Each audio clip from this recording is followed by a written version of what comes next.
Hey, gang. Welcome to the Missouri Freedom Initiative. Look at that debt, gang.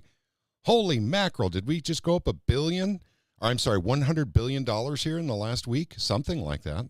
I didn't go back and look, but we got the whole gang here. But throw us a 5x5 or throw us your favorite gun caliber in, the comment section of whatever your favorite streaming platform is, and let us know if you can hear us. And welcome again. This is the 24th of February. The year is starting to go pretty fast. It's 7:30 p.m. And look at our debt, $34,340 billion. Wow. Boy, those guys can really ratchet up the debt on the American people there in Washington, D.C. Good for them. And hello to Picacario, who is saying hello. I know from Nevada. Hello there, buddy. See Casey Rich in there. Let's see. We see Misty Atkinson is throwing in 40 caliber. Very nice. Very nice choice, by the way. This is on the YouTube side. We have Almeria again, 5x5 from Foley in Lincoln County. Interesting Lincoln County. We have Wilderness Gal, Maya, chiming in there as well. Julie is there with us. Let's see. We have Lord Dorkington. My goodness, good evening to you as well, sir. Ooh, Casey Rich is throwing in a 50 caliber, not to be outdone by Misty Atkinson's 40 caliber, apparently. So, all right, so now we got the debt out of the way. And, guys, I wish I had looked it up, but I think we were in the 260s last week in the billions. So it was 34 trillion, like 260 billion. And so at any rate, let's minimize that. Let's get the gang on from Gilded. And tonight we have with us, of course, Isaac, who's going to be presenting here in just a few minutes. We have, Liberty Revolutionary, also known as Caleb. We have Gretchen with us, who writes the blog Right to Win Ozarks. We have Tom Martz with us, who is from the Locke and Smith Foundation. And we also have our very own Voodoo Queen with us. And Shane just popped in from Wisconsin. So a big hello to Shane. Thank you for joining us tonight. Let me check the other platforms and make sure everyone's hearing okay. Okay, on on Rumble, we're getting a hi from Perryville. So, and that's B. Hoffner. So welcome, B. Hoffner. Thank you for joining. A Wilderness Gal is checking in there as well. Ozarks Freedom Gal is saying good evening. Hey there, Ozarks Freedom Gal. Good to have you with us. And then Jill King, and that's from Northern Virginia. So thank you for joining us. Okay, gang. Before we get started with the presentation tonight, I want to apologize. First of all, if you're on our email list, I got a very short email out, and it was very late. I had a lot of stuff going on today and yesterday, and it was all Missouri Freedom Initiative. It's just getting ready for this big committee hearing that we have coming up this next Tuesday. So I wanted to remind everyone before we even get started of some important dates that are coming up in the very near future. So once again, we'll get Isaac on in just a second. I know a lot of you are waiting to hear from Isaac. So tomorrow, Sunday, the Prepared Homestead monthly meeting. So if you've never been, pardon me, if you've never been to a Travis meeting before, a Prepared Homestead meeting, you're in for a treat. I mean, this is a great, great meeting. Hundreds of people show up. It's a building large enough to hold everyone comfortably. So no issues there. And then the day after that, Monday, I'm going up to Jackson County for the Republican Central Committee meeting. I'll be speaking up there. And then the big date, Tuesday, the 27th, that's our committee hearing at the Capitol for HB 1955, the Constitutional Money Act, also known as the Silver and Gold Bill. So that's a big deal, and we'll talk more about that probably later on in the show, because actually we've got one or two surprises with that. On Saturday, the 9th of March, we have the Back to Education Forum in Springfield, Missouri. If you're on our email list, there's a link to click on to go right to the website to register to show up for that event. This is something you probably, especially if you're into basically getting rid of the DEI, SEL in CRT or CT, whatever they call it these days, out of the public schools, getting the public schools out of federal funding, or literally figuring out how to get local control of your public school back. That's exactly what this education forum is for. And by the way, I can speak to one of the speakers right now, David Court. He actually gives step-by-step instructions on how to take back your school. literally step by step. It couldn't be easier. So Retha will also be speaking at that meeting, and she's going to cover demographics that are happening in Missouri, but it's actually nationwide, which is a shortage of kids. We have too much school and not enough kids to go in them. And so that's something Retha will talk about. I'm emceeing the event, and our very own Gretchen actually helped to set up this event. And so this is a big one, gang. This is big on education, big on freedom, big on liberty, and big on local control. That's what this is all about. Okay, we'll move on to the next event, which is the 11th of March. Once again, that's on a Monday. That's our Freedom Rally up at the Capitol, but it's also Knock and Shock Day at the Missouri Capitol. So we definitely want everyone to attend who can. And incidentally, the Freedom Rally is based on a silver and gold theme. So we're talking about silver and gold at that Freedom Rally, among other things. So we're talking about HB 1955, the very same thing. We're going to the Capitol on Tuesday. This very same bill, will be talked about in that Freedom Rally. And we'll see what we can do to get that push across the finish line this year. That's very important. We need to get this done.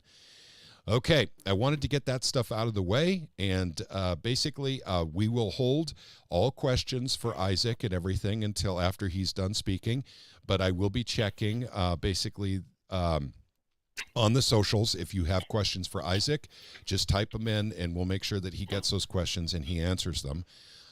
So let's see. Before I turn it over to Isaac, does anyone want to say something, or is there anything I missed that we need to get out right away that we can think of?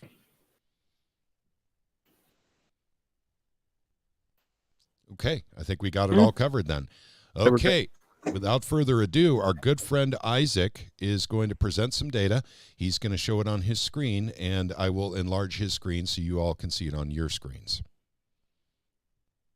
Okay, you ready? Yep, ready to go, sir. Again, all right, I'm coming through loud and clear. Let's get going. Okay, so the first time I was on here about a month ago, I began to cover the Missouri Supply Chain Task Force report and some of the various aspects of what's going on in Missouri that deal and tie directly to this, namely water pipelines, cobalt mining, electric vehicle production. Last time I was on, I started covering World Economic Forum connections to Missouri and agendas that are taking place. So tonight I want to go a little bit further into this report and some more specific things, and kind of, chase a rabbit down a deep rabbit hole. So I have brought up on the screen right here the list of stakeholders from that report. And I want to focus on a couple of them here, namely the Association of American Railroads, the Missouri Partnership, and Union Pacific Railroad. As you can see on the list here, there are, other railroads mentioned, Eastern Missouri Railroad, you have BNSF. All of those railroads are very important to the overall agenda of accomplishing what they want. And I also want to go down here to the recommendations. Is toward the bottom of the report, they have a list of 32 recommendations for how to implement the rebuilding of supply chains in Missouri. And number 32 was to develop a waterways trust fund to allow multi-fiscal year construction with appropriated revenue. That was just one of them. There's other recommendations they have, especially dealing with increasing the public housing. Let's take early childhood care and start having more government control of early childhood care. Let's have more government subsidies for this, government subsidies. So one of these big government subsidies for these private industries was a waterways trust fund. That is of interest because last year, if people remember, there was a Waterways and Ports Trust Fund bill that was passed through as part of HB 202, established the Waterways and Ports Trust Fund. So what's interesting about this Waterways and Ports Trust Fund is who gets to distribute the money that goes into this Waterways and Ports Trust Fund. So it's, it has to be approved by the General Assembly, but administered by the Highways and Transportation Commission and the Department of Transportation. So this is an interesting group of people that get to control where this funding goes for all of these, benefit all these stakeholders in this report. I want to take another thing I want to say is that it also deals with port authorities. So there's an interesting thing if you do a look for port authorities and what authorities they actually have in an area, your local communities. So I did some research on some port authorities and some of the powers that they have. And this is from the revised statutes of Missouri. It says powers of port authorities. And every local and regional port authority approved as a political subdivision of the state shall have the following powers. One of those is, if you go down to 5, within the boundaries of an established port improvement district, they can levy either a sales and use tax or real property tax or both for the purposes of paying any part of the cost of a project benefiting the property within the district. If you scroll down in this seemingly never unending list of powers that these port authorities have, they can also acquire rights of way of property. They can exercise eminent domain or condemnation of a property that they deem necessary for their projects. This port authority has quite a bit of power over property rights in an area. And just to give you an idea, I'm just going to pull up Port of Kansas City for a bit. So the Port of Kansas City includes all of Kansas City, Missouri. The entire city of Kansas City, Missouri, they have property taxes that can be placed upon their property, sales taxes, that goes straight to benefit corporations. So, going back to, that's their taxation and authority, that's their reach. Let's go to the board, which gets to determine how these funds get spent. And you have an interesting group of people here. You have Terry Ecker. He's the chair of the committee. He is a member of the Soybean Association, Corn Growers Association, Missouri Farm Bureau. I found it interesting because he is also, those boards that he belongs on are also the same stakeholders that were part of that water pipeline project I mentioned here about a month ago. You got Dustin Broatwright. He is part of the drainage project down in the Boot Heel. He's from Cape Girardeau. Very interesting area. If one guy here, Greg Smith, he's still listed as a current member, even though his term ended in 2019. He's very interesting. Warren Erdman, I'm going to cover him more here in a minute. Another person you have is Francis Slay. He was the 4-time mayor of St. Louis. 4 terms there. And if anybody's been familiar with some of the legislation that's been coming through this year, having Port Authority in this Waterway Trust Fund is being made available for the city of St. Louis. There's a bill to expand that out. I just have a feeling he's kind of connected to that. So I want to, for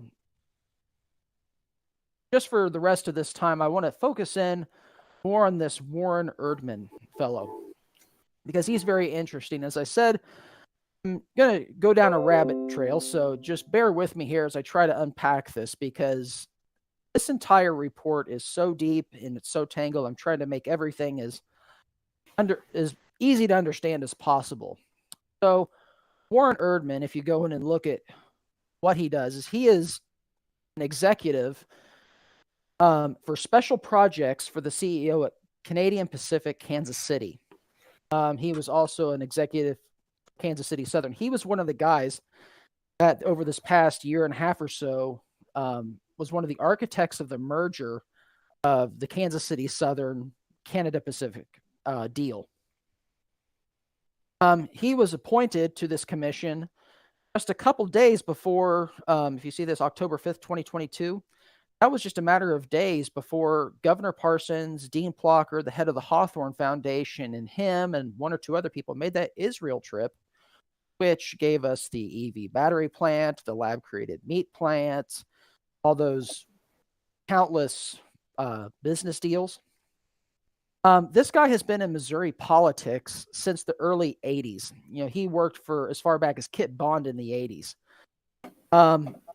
He is member of several boards. He serves on the Hawthorne Foundation, which I'll cover them slightly here later.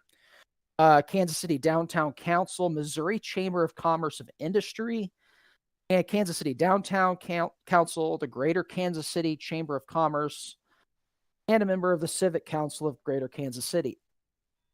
I have a feeling just by reading that list, he has a lot of power inside of Kansas City as far as determining what type of businesses go in, who gets the special deals, and he is an exec at the largest railroad, one of the most powerful in North America. So he's got private corporations he sets on state boards, etc. He is, if you were to look at a man that is textbook public-private partnership, he's it. So he sits on this board here, the Hawthorne Foundation, and they were one of the people that created what was the Missouri Partnership, which if you go back here and look, they were one of the stakeholders. So he sits on the board of Missouri Partnership he's connected with and the Hawthorne Foundation. And Missouri Partnership is the branch that really helps establish public-private partnerships in Missouri. So he worked with the Hawthorne Foundation. So this guy is deep inside of every bit of economic, so many economic aspects of the state. It blows your mind when you start realizing it. As a member of Canada Pacific Kansas City, he gets to control the strategic projects. He's an executive there and is right underneath the CEO.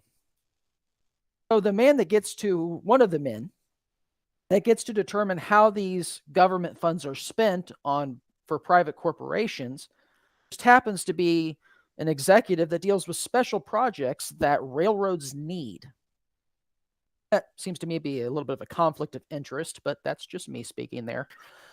According to Canada Pacific Kansas City's thing in there, he's one of the 10 most influential people in the railroad industry. He's very, very powerful as far as transportation of goods goes. As far as the company Canada Pacific, whenever they merged with Kansas City Southern, gave them the largest north-south corridor of rails in America.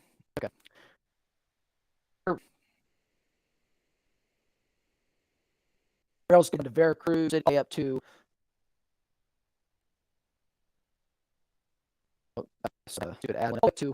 hey, Isaac, I'm sorry for interrupting, sir. When these pages are loading, basically you're cutting out real good. It sounds like almost like a bandwidth issue when you're loading those pages.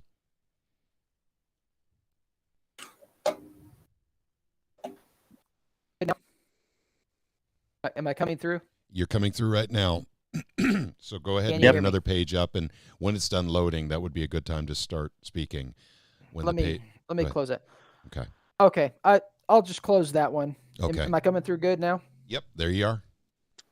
Probably the advertisements on that page trying to load. Sounds good. Trying to load. Yeah. I have like 5 million links up, so it takes up quite a bit. So anyway, so that's the power that Kansas City, or Canada Pacific Kansas City, has as far as reach. Another one of these stakeholders, Union Pacific, they are a major shareholder in what is Ferromex, which is the largest rail company in Mexico. So when you looked at this, thing right here, you have Union Pacific, Missouri Partnership, which is Warren Erdman. He's one of the guys that gets to distribute this.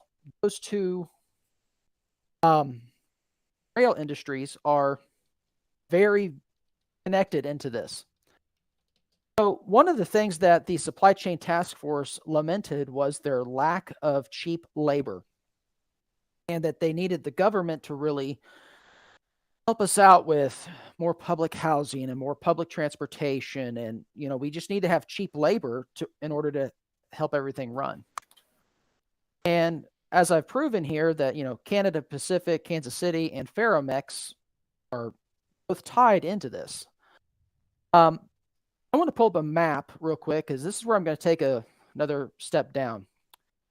If you look at Kansas City Southern, which is the red here, and the blue, which is Ferromex, which has it's tied to Union Pacific. They have some very interesting border connections in the United States. Anybody's ever heard of Brownsville, Laredo, Eagle Pass, El Paso, Nogales? Does anybody out there recognize these names? I do not. Because they've been in the news a whole lot recently. What have they been in the news about? It's all the major crossings where the illegal immigrants are coming across the southern border. So when you start looking, like, people have been wondering for years, like, how are all these migrant caravans getting from Mexico City to the border in a matter of days? Well, it's not really that mysterious, because these two, blue and the red here, Ferromex, i.e. Union Pacific, and the red, Kansas City Southern, you go and you start looking at news articles for the past 10 years. This is how they're getting to the southern border. Yeah, all these illegal immigrants are hopping on these freight trains. And these freight trains just happen to be Union Pacific Railroad is a big one, and Kansas City Southern.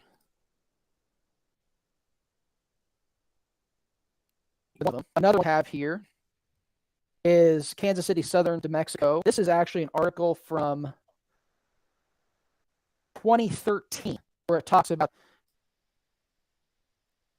Kansas Southern has been hauling all these immigrants. This is what most. So you start beginning to look and see, man, this has been going on for over 10 years. These railroads have been accused. Another thing that you have here is some very interesting located Chinese farmland that sits on the border. You look right here, Valverde County, Texas, where China owns 161,000 acres. It just happens to sit right next to Eagle Pass, Texas. We have all these Chinese migrants that we're hearing in the news coming across. Yep. Just happens to be right in conjunction with 161,000 farmland acres owned by China. Now, if that's not enough, another thing that you have here is last fall, there's a Yahoo article from November 22nd, and the headline reads, Mexico orders railroads to prioritize passenger train services operations. And the two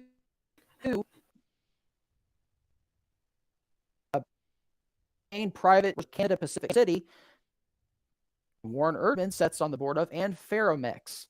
They had until January 15 to present the proposals or face the government seizing those private corporations and starting to take them over. So I wonder what this group of stakeholders here, I wonder where they think they're going to be getting all this cheap labor they've been begging the government for. Because it sure seems to me it's coming across the southern border, and they're the very people trying to facilitate all these migrants coming over. Not only that, this man, Warren Erdman, was hand-selected by our governor to start distributing all this money for all of these infrastructure projects, which are going to bring all these jobs to Missouri. But yet, where are we going to get these people to fill these low-wage jobs? He's also one of the key guys. If you've been, if you're one of the top 10 most influential rail execs in the country, wouldn't you think that you would know if your rail line's being used to facilitate illegal immigrants? I would say so. We just, our governor made a big deal about, sending down a few National Guard troops and some highway patrol members to secure the border. Well, I have a feeling that's just a bunch of political grandstanding, because he's about as hard on that immigration as he was on China owning farmland in Missouri and that ridiculous executive order to crack down on Chinese farmland last year. So, folks, whenever you hear things like that, you have to realize we literally have the fox watching the hen house. Yep. Because these people are directly helping facilitate southern border crisis, and they are deeply embedded into politics in our state. They are deeply tied to the World Economic Forum's agenda, Agenda 2030, you name it.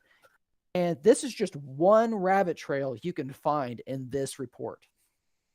So I think that's about it right now as far as that goes. I think I'm ready for questions if anybody has any. I have a question I'd like to start with. Have you cross-referenced any of this with PAC money at all yet? Not at all. Okay, because Union Pacific gave to the governor and someone else, gosh darn it, Catherine and Kirby did a report on big money coming into the this is last year, big money coming into the governor's PAC, who is not running for office anymore. And I mean not running for office anymore, yet he's got all this PAC money flowing in. And Union Pacific was one of them. I don't remember how much money it was, though. So I think we should get with Catherine and Kirby and have them cross-reference these concerns and the PAC money that they're delivering to politicians. That would be very interesting to see the money trail. Yep, there is a money trail. There definitely is. I remember that clearly. Union Pacific gave to the governor in 2023 when he's not running for anything anymore. He's retiring. He's termed out. So what is he going to do with that PAC money? He's going to give it to other people. So that's my guess anyway.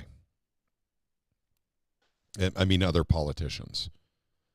So it's just sitting there in his PAC right now where he doesn't need it. He's not running for anything. Why does someone who is not running for office even have anymore, even keep a political PAC going and keep donations coming in? It's because there's something fishy going on. That's why, gang. You mean like John Deal, who still has his PAC That's right. open and functional? That's right. That is absolutely right. John Deal is a good example. I was going to say here, I lost my train of thought. That was something that was I think it was important. Can't remember. Just getting over being sick, so bear with me. Okay. Well, I think that was a brilliant presentation. I want to bring up something else you brought up, which is the Hawthorne Group, which paid for Plocker and the governor and other people to go to Israel, and that was in the year 2022, summer of 2022. And that's where all these business deals were made for all these businesses, as Isaac said, that are coming into Plocker's district now. So, and Warren Erdman sits on that board. That's right. And so basically he's a tie between Hawthorne and what else is he on? What other board? You said he was on two. Farm Bureau? He was on. Was that one of them? No, he is on Missouri Chamber of Commerce and Industry, Hawthorne Foundation, Kansas City Downtown Council, Greater Kansas City Chamber of Commerce, and the Civic Council of Greater Kansas City. My God, he's got to use all of his fingers and toes to count up all the boards he's on. Jeez. If you go through the list of all the people on that list, it will blow your mind. Like, each one of these guys is tied to 6 or 7 different organizations.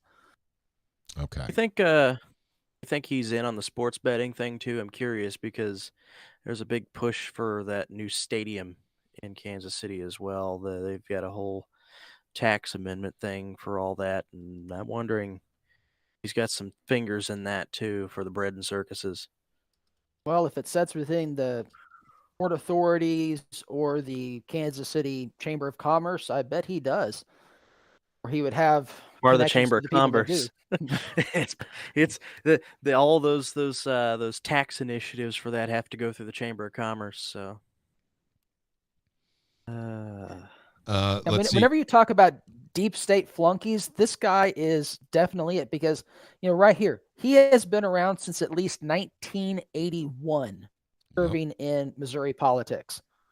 you call that serving? Uh, So, side note, the whole thing about the when Parsons signed the what was it, that executive order surrounding Chinese farmland, did he still have his Chinese decorations up? That is the question. On the front, you've seen his Chinese decorations on the front of his office, right? That he has. He didn't put them up this year. I did not see them. I did last year. He had them up for like 3 or 4 months. It was terrible. And the Chinese New Year. Everyone was talking about how every year he does that, where it's up for 3 or 4 months. It's weird it didn't happen this year because China's a big issue, and people have been talking about it. Yeah. I do know about 3 or 4 weeks ago, he hosted a large Chinese delegation that came through there and toured the capital. I think it was Chinese New Year, and they came through. And remember, there was one rep I was talking to that one of the guys came in and mocked his office, talking about how China has better government offices than these and making fun of the Missouri representatives. Yep. There are things that I'd want to do to that Chinaman that I will not say live. Let's see. Ozark's Freedom Gal says, and the KC Port Authority has a lot of control over Kansas City area. So he has a lot of control over it, basically behind the scenes. Oh, yeah. Most of everything, if you look at a map of Kansas City, any of the areas that kind of look like they're just plain white on the map, because when you're not zoomed in, because if you can kind of zoom in and see what you're looking at better, but just from a distance, all that area that's just straight up white around the river and everything is all Port Authority. It's all logistics. It's all intermodal. It's all everything that travels on boat, train, or plane. Yep. Well, not only that, the Port Authority says every part of Kansas City is actually under the Port Authority. So that the guy that sits on that government board, that commission, who also is a private corporation guy, do you think he would use his influence being for Kansas City, Canada Pacific, to eminent domain somebody's property for his own corporation he works for, using his government office to do so? Oh, yeah, no doubt. Yeah.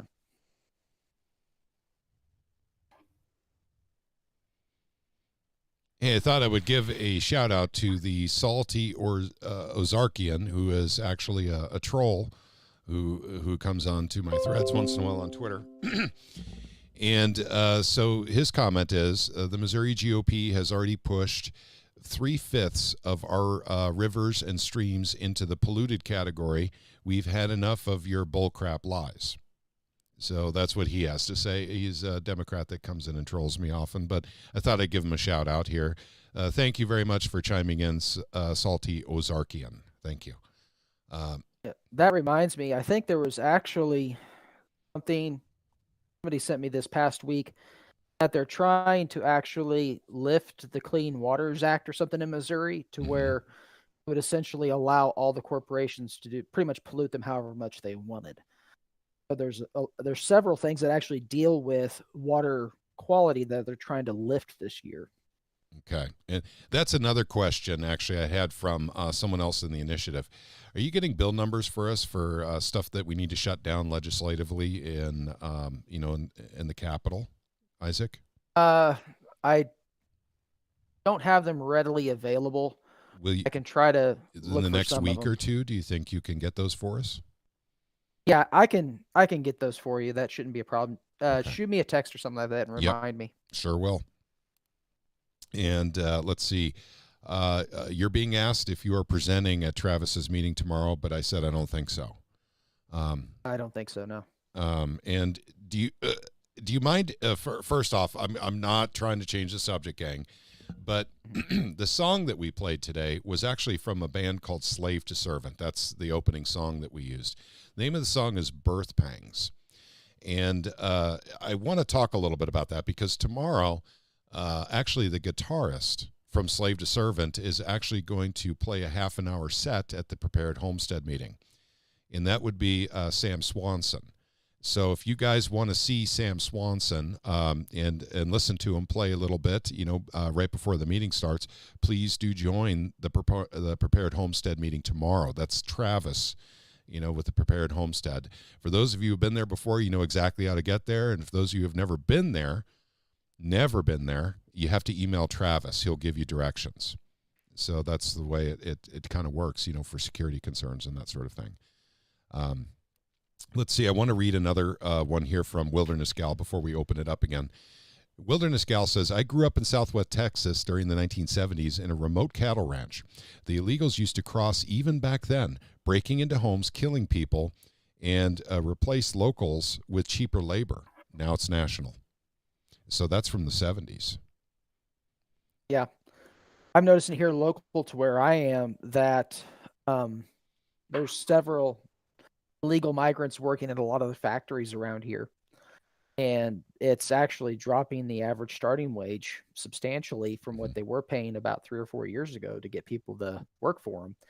And the reason a lot of these people, they can't keep labor or they can't keep help there because, frankly, they're a world of OSHA violations, most of these places, and they don't want to, consider their workers one bit. Yep.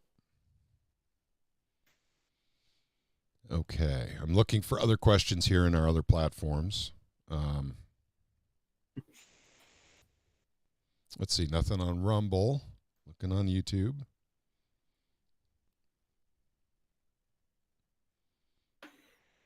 Nope, no questions directed really at you. I'm looking for comments as well. Ace says, with a big heart, thank you. I usually just sit back and learn. LOL. I love Isaac, and I've learned a lot. So thank you very much, Ace. We love Isaac, too. He's quite a researcher. Well, thank you. And let's see. And JRM is just saying hello on Odysee, and I covered Twitter already. Okay, gotcha. All right, general discussion in regards to this, guys. Everyone chime in.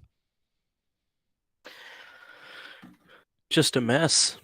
I see a big need for a lot more surveillance over the situation. I can say that much. Mm-hmm. Well, what's really getting to me is it's not the elected officials that we need to be worried about. It's the appointed officials that are usually rubber stamped that we never hear the names of and we don't really know what they do. Mm-hmm. Because those are the people we have to be really worried about. Mm-hmm.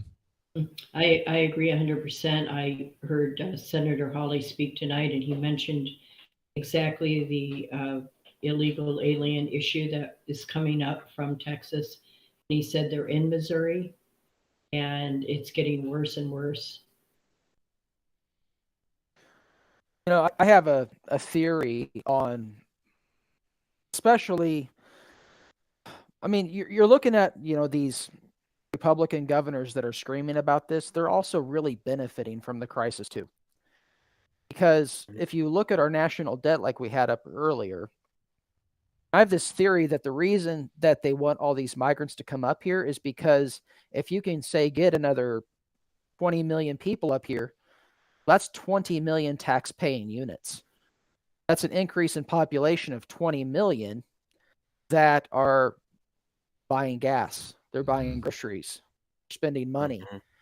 It's actually taking that, if you had an extra 20 million people or so, to spread that debt across that are then generating revenue to help cover that, that would allow you even more room to grow the debt larger. Mm-hmm. Yep. And keep in mind too, that's also it also gives cheap growth to the general the GDP input. Yes. I guess I should say that.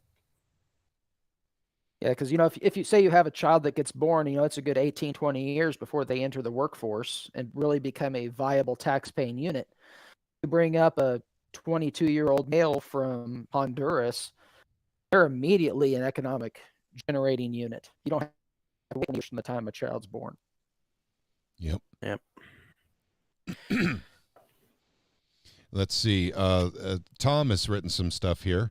He says, remember the migrant farm workers? They used to come here for produce season, and then they'd go back home. Yes, but they were all green card workers. They didn't just flood over the border and run off and not show up for court. And then, let's see, Tom also says, ask the troll about all the water and stream pollution in our state that dates back to the 40s when Democrats controlled JC and DC.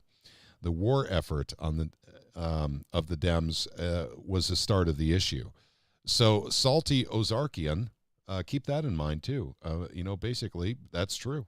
Back in the 40s, the Democrats controlled Jefferson City and DC, and they were polluting our lakes and streams. So at any rate, I really, Salty Ozarkian doesn't even care that his state is being taken over by the WEF. In fact, I think he approves. He likes that. And I don't, because the tyranny that comes with it is literally feudalism. That is the end goal here. You can't own land. You can work your butt off and try to own land, but basically it's really tough to own land in a feudalism society, or feudalistic. And I think it's time to start moving past the paradigm of the right and the left too. yes, it is. Yeah, by a long shot. It's an artificial construct meant to keep us divided. And, Exactly. Unfortunately, I still think in those terms once in a while, but it's only based on votes on a piece of legislation.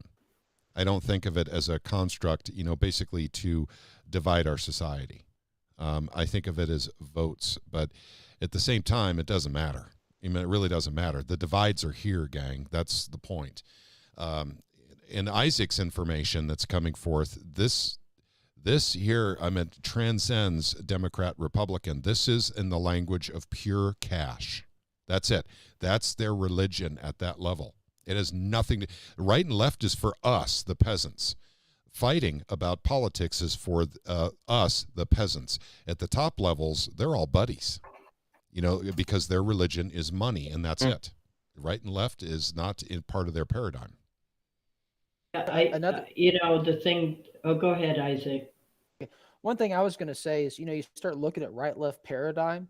There's one mantra they all talk about, and that is jobs, jobs, jobs. It doesn't matter which side you're on. What most people get distracted with is whenever you work a job that's especially a low-paying job, you're effectively a wage slave in their system. And they don't like it whenever people have enough self-determination to cut out on their own, because then they lose cheap labor to work for them. We still have enough, independently minded people that says, I don't want to be told what to do 12 hours a day with my life. I don't like to be told when to show up, when to go home, when to go to the bathroom, when to eat lunch. Whenever these people want, money, but they think they're entitled for people to work for them. You look at these people that run these organizations, run these public-private partnerships. You want to talk about a welfare mentality? These are billionaires crying poor that say, I need cheap labor and I'm entitled to it. Mm-hmm. I need billions in tax revenue that I didn't work for. I have the right to tax your property to pad my pockets because I'm a billionaire. That's right. They think of us very differently. Go ahead. Yeah, when they say jobs, jobs, jobs, you can replace that with slaves, slaves, slaves, because that's what we are to them. It's like the company town, Exactly. Yeah. Say this is one reason why for a lot of years, particularly through 2020, you saw everything going on, what they presented in the media. But talking to a lot of like the ANCOMs, what would we consider themselves anarcho-communists for whatever reason, when you actually have a conversation with one of them that is not a tanky, like one of the ones that just wants to force everything through the state, you kind of understand where they're coming from surrounding their terms that they come up with, like wage slavery, things like that, and then of course it's attacked from another direction.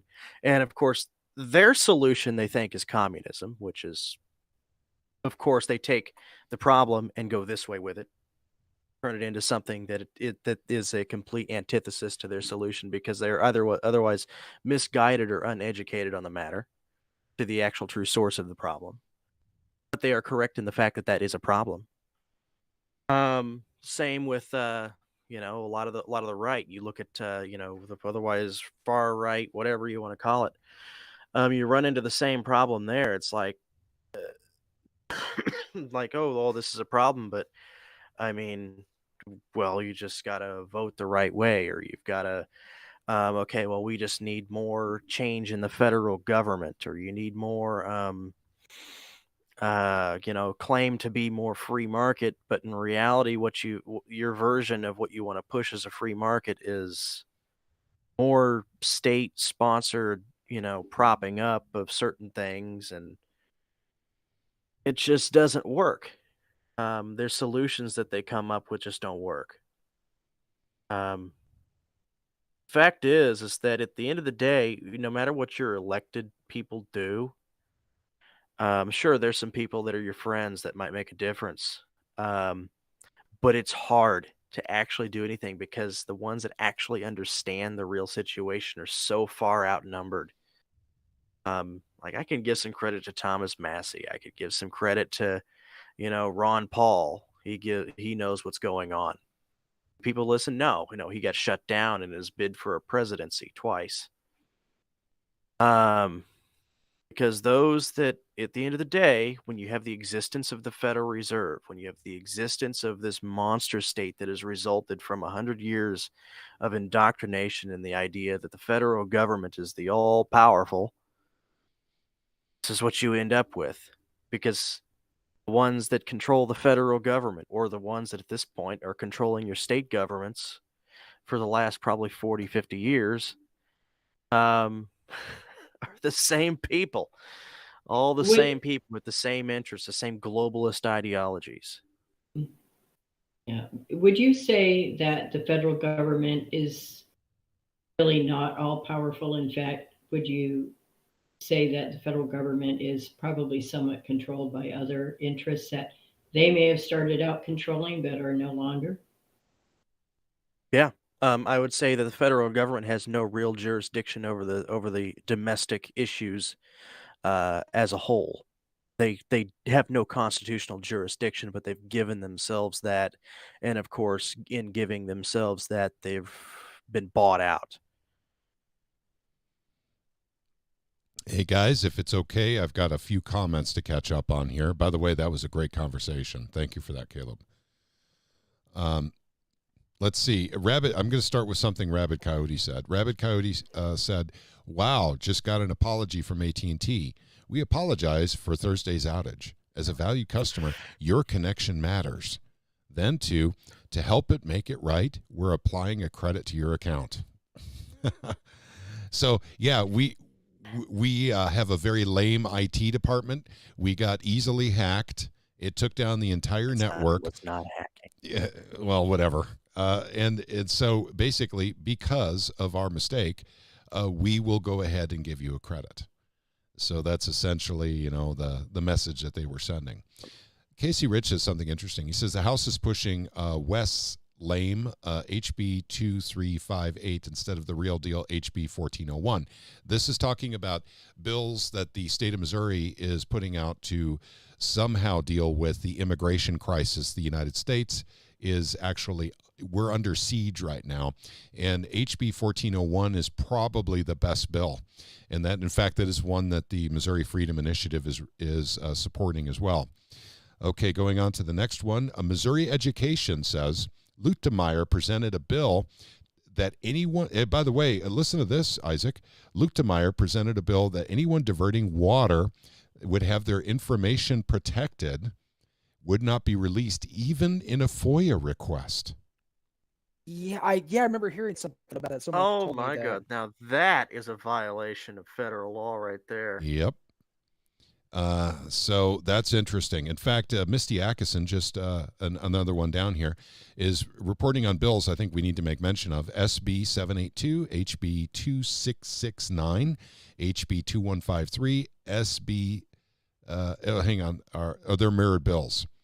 And those are bills we need to shut down. Also, Misty reports 782 and 2153 are making it illegal to sell water of Missouri except with a permit from the DNR. And we know exactly who would get that permission slip, which are the very same people that Isaac was pointing out on those boards.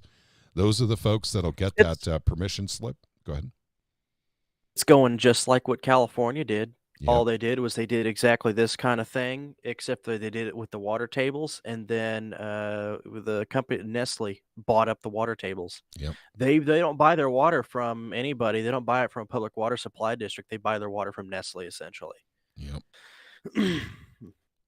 And now, if you look at those water pipeline things, on those water pipeline things, this guy I have on my screen, Terry Ecker, he sits on the board of all of those stakeholders that testified in favor of those water pipeline bills done by Senator Bean. You're looking at the Corn Growers Association, the Soybean Growers Association, Missouri Farm Bureau. All of them testified in favor of Senator Bean's water pipeline bill. So the chairman of that Transportation and Highways Commission, he sits on all of those boards. I bet you if you were to look into him, you're going to find something on that. Yeah, this is just insane. All these connections are just wild. And we don't even really truly understand 100% of what goes back to Plocker, excepting for the business deals that were made in Israel, and the connections are already there. And the connections are the same ones that are to, basically railroads, waterways. These are the same connections, with the Hawthorne Foundation. Gosh darn it, Plocker, what kind of dirty dealings are you getting us into now? Jeez. And I'm supposed to meet with you on Tuesday. Jeez. Yeah. So whenever you look at just to look at all this transportation and freight that gets transferred through Missouri, I can't remember what number. I can't remember the exact number. I think it's either 1.1 or 1.3 trillion dollars worth of exports flow through our state every year. When you look at that as a percentage of the GDP, it is insane. Yep. The percentage of the overall U.S. GDP flows through our states on those very transportation methods. So they're very key just to our own economic situation in the country. You do realize that the things surrounding this is, we have this big, basically trade ports, two nodes of one massive trade port in Missouri, because we have ports that come up the Mississippi. We have ports that come down the Missouri. We have ports that come from Lake Superior, which are connected over through various portions that go to the Atlantic. I mean, there's the amount of every single thing that has to cross the country comes through Missouri. Yeah, and Canada Pacific Kansas City Rail is actually the primary one corporation that links all of those different places. You're looking at, they have Duluth, Kansas City Port, Houston, Port Arthur, New Orleans. And if you're talking about that, you start getting into intermodal. Hapag Lloyd, Maersk, Maersk Sea Lines, China Shipping, JB Hunt. Every single intermodal company is interconnected with that. So you might want to look and see whose heads are on those too. Yeah, just this one commission on the current members. I mean, they are on every single area of this, every single board that you can imagine. Yeah, that's pretty wild. I mean, there was that guy on a dozen boards. It's just crazy. Yeah. And where do they find time to do all these jobs? Yeah, well, they don't. They don't have time to do all those jobs. But ask Hunter. Yeah, there you go. Hunter's on like a dozen boards too, and one's overseas. And of course, they hire a secretary to hold every one of those positions and report back to them. That's just how it works. Kristen wants to say. Go ahead. They sell paintings to cover the... Yeah, that's right, Hunter. Here, let me spend half an hour making a painting, and I'm going to sell it for $10 million. Kristen on YouTube wants to say, I'm going to have to go back and rewatch. I'm just tuning in. But I want to thank all that signed the joint resolution for protecting education freedom in Missouri. And Kristen, that was the Missouri Freedom Initiative. That's everyone you see in front of you, plus many more people that are very much into educational freedom. And we're going to update our charter because the charter's older, and we have in there school choice. But that meant something very different 5 years ago compared to today. Missouri Freedom Initiative was about no strings attached vouchers, and that will never become a reality. So there's really no reason to even try and fight for that. It's better to probably go the way of literally extracting our schools from federal financing and from any other influences, giving it back to local control. So, Kristen, it was our honor to be a part of that joint resolution. Rabbit Cody says, I'm trying to figure out how the solar... talk about solar flares. This is something that Liberty Revolutionary talks about a lot. Yeah.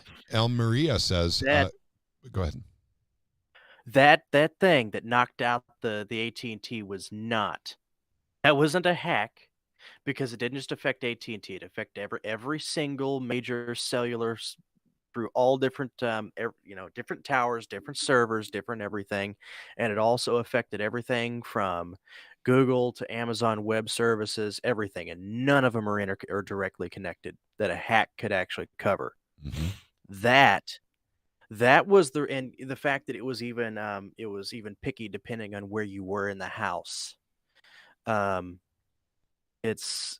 depending on where you were in the country, it's the fact that our ionosphere got charged up, and it was about an hour after the initial X flare, the second one that actually charged the ionosphere enough to disrupt the signals, and of course, then that pressure gets grounded out, and you wound up with disruptions in pretty much every single service. It knocked out the GOES 16 satellite.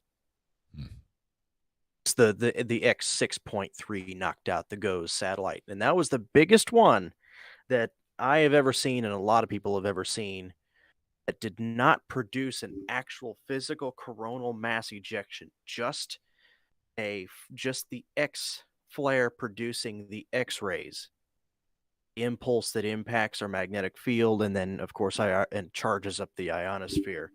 Biggest one to produce just that. Still knock out satellites. SpaceX too. SpaceX is completely independent. It was the Starlink got knocked down too, briefly. I didn't have any disruptions on my phone. I'm T-Mobile. But you see, if you look at the map pockets, you were just outside of one of those little pockets. It was primary just south of me, just north of you, and spread diagonally down towards the Ozarks.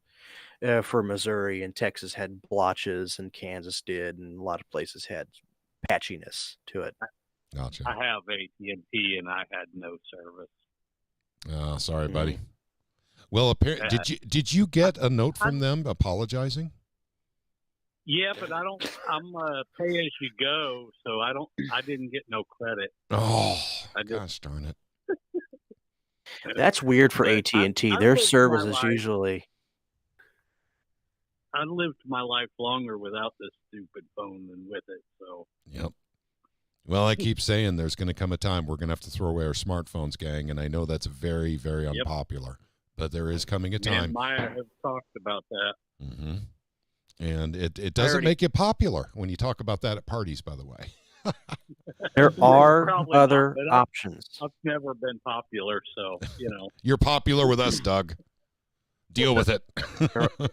There are other options. There's people that have been looking into setting up LoRa node networks, LoRa, which is a long range for text and voice, going through a mesh-tastic network, which is completely independent. And there's people that have been designing basically phones like this that will work off of your towers or anything else, but they don't have the junk in them. don't have all the GPS trackers. They don't have any of that in it. They are being made. I've been watching some videos on that very subject. Well, this has got to be why the ultra rich are getting these bunkers made, these huge, elaborate, luxurious bunkers, like Zuckerberg. Some of them. Go ahead. Zuckerberg is making a big mistake putting that in Hawaii. He's going to be flooded in. Oh, wouldn't that be just horrible if we lost Zuckerberg? I know, right? Yeah. Musk is smart. He's putting. Actually, so is what is it? Bezos. Bezos is boring into the side of a mountain in Colorado. He's doing it right. Musk, doesn't he have a bunker built on Mars, just in case? No. Okay, No, gotcha. No, right, sadly, okay. no. Okay. But he does have. My understanding, he has the Boring Company, which is actually a tunnel boring company. Mhm. So. Okay. So, but at any rate, yep, we covered that. Also, Warrior Class 3 says, just wait until the next Carrington event, like the one in 1859. That would be devastating to today's culture, to today's society. Our technological society would be wiped out. Wiped out. Yep. I mean, good. Those transmission lines in the Carrington event actually started on fire. I meant that's how bad it was. So, well, yeah, it's inductance. Yeah. You imagine what happens when you get the micronova. Yeah. Some of your garden tools disappear. Your garden tools and the garden gnome. I'm not kidding. I'm going to blame the garden gnome when that happens. I'm not kidding either. That level of magnetic inductance, it could potentially start melting things. Okay, I'm not joking. That doesn't bode well for people on the surface of the planet. You wonder why they only care about themselves? You wonder why they will make these battery plants, but you notice where they're putting them because they know they won't survive what's going on, what's going to happen. They're putting them in Missouri, southern part of Missouri. A lot of that will be underwater. I mean, but then that's probably 20, 30 years from now, but still. So actually, I live in southern Missouri, so basically, I may be like submersible. Well, if you're aware of what's going. The thing is, if you know what you're looking for, you'll have time to kind of get out of the area, but most people won't. So I may just build an ark or a submarine, something like that. That's viable. Yeah, it's viable. Yeah, what people did last time. Yep, we'll have explain a big. how that's going to. Caleb, explain how that's going to come about. I mean, explain. Well, it starts with the fact that which. Now even NASA's admitting it after it had been said for a while. I forget what they call it. Let me see if we can find the name again. Radcliffe wave. You'll probably find that little information on that. But there's a paper just came out about that. But it's the dust line that's ahead of what's effectively the magnetic current shifting of the poles. It's a shifting of the poles, but that's the shifting of the poles. If we're just that, wouldn't be a big deal. We'd have a brief low spot in a magnetic field, and when it flipped back, it wouldn't be a problem. It might change your compasses, it might change some things. No, bigger problem is our sun. When you have the reason we have this big change in our solar systems, because about every 12,000 years you have a wave. A ripple in and when you have effectively the big gravitational effect of the center of our galaxy and how it spins out, and the relation between the amount of time it takes for that information or energy or whatever that goes from the center, the magnetic field, and how that change happens. It can only happen at the speed of light. So you have a ripple as well as a curvature to that ripple in our galaxy. Well, the thing is, even the Voyager that is now outside of the heliopause detected a large magnetic hump, which NASA tried to play off as an old solar flare from 20 years ago, which is not the case. That would be long gone, long dispersed due to the inverse square law. Anyway, so that's the beginning of that. Then beyond that, you have the Radcliffe wave, which is effectively the dust that is carried on the front of that galactic current sheet wave, spike in the wave. And then when you get to that galactic current sheet wave, that right there comes and puts a magnetic kick to our sun, as well as throwing all that dirt and dust on our sun. So what happens to the corona of our sun? It starts to get darker and darker and darker over the last couple years of it. And then eventually it has to do something with that material. It ejects the material. And then you have a problem. You have a massive flash that whatever side of this Earth is facing is going to get scorched. You'll have little strings of material that will make impact on Earth, but they're a plasma. So as soon as they contact the water or anything else, they cool off pretty fast. But whatever side is exposed at that point, it's going to be problematic. Obviously. And then, of course, when it hits the ocean, what happens to that steam? It goes to the atmosphere, blocks out the sun. It gets very, very cold, very, very fast, just like 12,000 years ago with the last ice age. Yeah, there you go. What you're describing sounds an awful lot about what the Lord said would happen in the end, because he's sick of the wickedness of mankind. Yep. And there's a lot of comments I need to catch up on, particularly on the Rumble side of things. So if you don't mind, guys, I'm going to go ahead and hit some comments. Yeah. Ozark Freedom Gal says, we need Eigel. Get him some help on vetting appointments when he's governor. Absolutely, I think. I don't think he would mind advice on that at all. Let's see. Wilderness M says, the salty Ozarkian from X shares a lot of Jess Piper content, which speaks volumes. It might even be her incognito. Uh-oh. I doubt it, but the point is well taken. Now, Michelle Latham has something interesting. Given that MRCTI is a UN-sponsored program and is connected to COP, I have a gut feeling that these things Isaac are uncovered are connected to MRCTI. Isaac, can you explain to me what MRCTI is? I don't know myself. Let me Google it. Okay. And B. Hoffner says, we have a lot of illegals here in Perryville working. Oh, the Mississippi River Cities and Towns Initiative. Okay, gotcha. Yeah. Okay. So that's all where I think that is a lot of like UN oversight over all the river ports and cities. Yep. If I'm not mistaken. Let's see. It's a very, very localized thing. Okay. Yeah, we've got a lot of stuff to work out. We just got to kill some legislation here in Missouri. That's at the beginning of it anyway. We're not going to make them go away. They will try again next year. But the fact is there is a lot of confusion, a little bit of chaos, and all kinds of stuff going on in Jefferson City right now.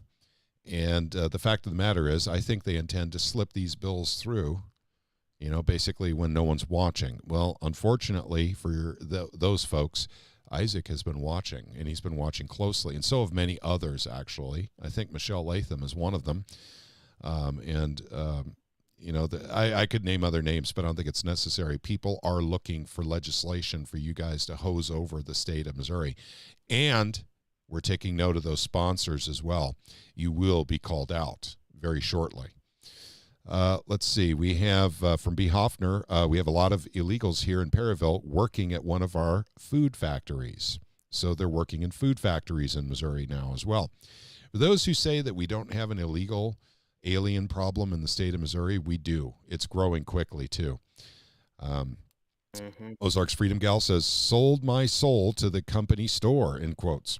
And now the company wants millions in tax breaks, government-subsidized housing, childcare, and food. By the way, the public schools want the same darn thing.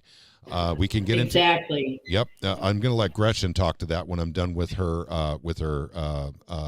her mention here in the comment section. And they're not even providing basic wages for their slaves now, and they want more from the government. Gretchen, I think you're the perfect person to speak to this. She's talking about the company, wanting millions in tax breaks, government subsidized housing, childcare, and food. Let's talk about the public schools for a second, because we're going to be doing that seminar here on the 9th of March. And that's one of the things that we've been seeing with the public schools, particularly in 2024, started in 2023, and I'll have you comment on this in a second, which is a national effort for these schools to try their very best to maximize their bonding capacity for basically a bond on the ballot in April 2nd in Missouri. I think it's the same date in most states. So companies do this and schools do this. So, Amit, what are your thoughts on that? Well, schools are like companies now. They're just like a big business. And so they are always seeking, the type of labor and things like, oh, there you More go. money, more And money, more money. Remember the old cradle to grave thing? That's still a thing. They might have changed a little, made a name a little bit different, but they really want your children from the time they're born until they're, one of the MSBA's big thing is you have to go to school until you're 18 or graduate. Mm-hmm. You either have to graduate or you have to be in school until you're 18. I mean, you can drop out now at 16, right? I mean, that's the way it's been forever. No, they want that money from those, 18-year-olds that haven't graduated yet. Unbelievable how they're just trying to take everything. And they say that, oh, we're going to hire childcare workers and all those people that had small businesses, we'll just hire them. And they'll have a good job. Of course, all what comes along with that is state licensing and on and on and on, where you have a one-stop shop for everything that's related to education, from cradle until, well, they call it cradle to college. Yep. And Sam, It might as well be grave. Yeah, Yeah. absolutely. Sam, Yeah, you've been what- looking what- into the what- school stuff too, buddy. Do you have any thoughts on that? I haven't been looking in any more than what we already have. Just here already, just of course our local school here. I mean, we still got that issue going on, so we're going to be turning up the heat on that here in March. But basically,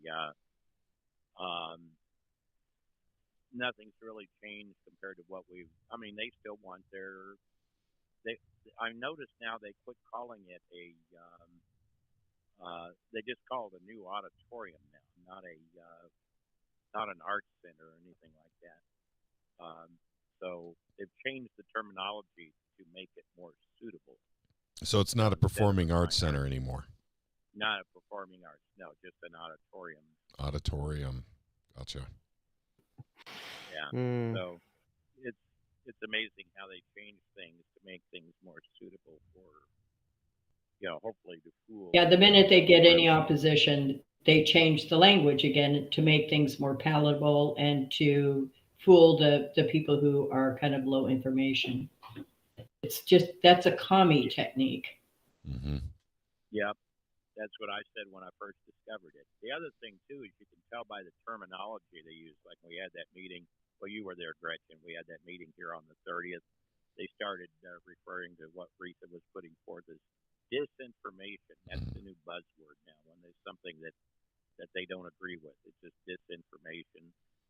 And they'll throw that around. They'll throw around, they have all these leftist terms that they throw around. That's the one that comes to my mind right now. But there are others besides that. Disinformation is just anything which makes a mockery out of real disinformation. It's like everything else that they do. They make a mockery out of everything. So disinformation is now, if I don't like it, it's wrong. It's basically That's what you call media literacy now. And they are actually teaching that in schools, kindergarten all the way up through high school. And that is, they're teaching kids to just basically believe what the government is telling you.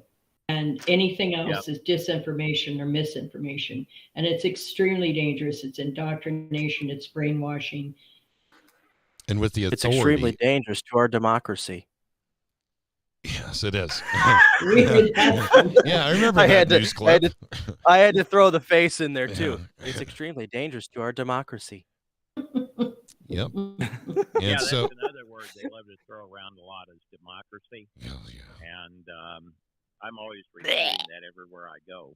In fact, I've got an audio video I'm going to be playing tomorrow night on the whole issue that lays it out very well as far as what a democracy is versus a republic and so on.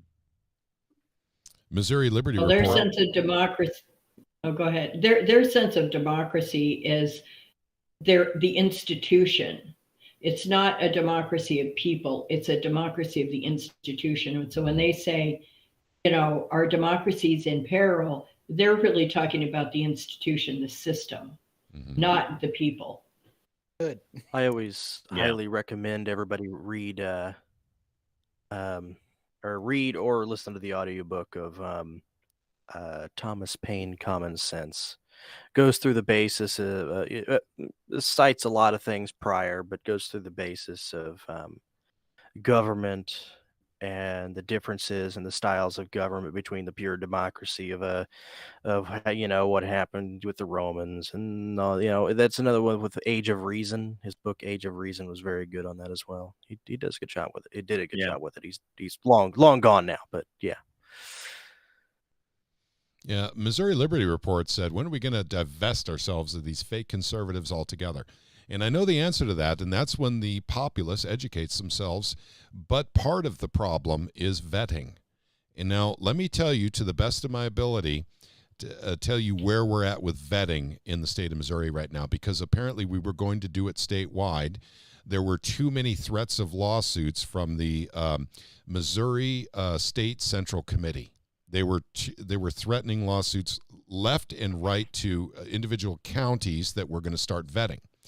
So consequently, they've decided, because of the complication of the constant threat of lawsuits from the Republicans in the Central Committee to the Republicans in the smaller county Central Committees, don't vet Republicans, is their message. If you do, we will sue you. So what the counties are doing is they're going to do a voluntary vetting process. And those who do not voluntarily vet, everywhere you look for that person, you will be able to see that they refused to be vetted as a Republican. It doesn't matter if they're running for governor or if they're running for mayor. So they will all be reported on. And those who choose to be vetted, their scores, of course, will, they'll let you know they were vetted by the committee of the county seat, basically of their voting district. So that's where that's at. And that's the beginning, I think, of healing this problem we have with so many rhinos in Missouri. But it's not just rhinos. We have corporatists, too. They're true conservatives. By the way, I'm going to say something nice about Dean Plocker right now, everyone. I'm going to say nothing, and hopefully I get a meeting with you on Tuesday. I'm trying to get a meeting with you. Hopefully water under the bridge. We can shake hands and be friends. We got thick skin, all that fun stuff. So I would like to say something nice to Dean Plocker. Dean Plocker, I do believe you are a true conservative. The problem is you're so easily bought up by corporations. I mean, that's your problem. So you're a corporatist, not a rhino. So Dean Plocker is not a rhino. I don't think he is. If you watch him very carefully, the way he votes and what bills he lets on the floor and what bills he doesn't, he's just bought off. He's just bought and paid for. So that's my nice word for you, Dean. You are not a rhino. There we go. He's going to love you. I think he will, too. Like I said, thick skin, right? Thick skin. We can go in there and shake hands and talk some business. The only difference between a rhino and a corporatist is just where the incentive comes from. I suppose, but ideology or money, right?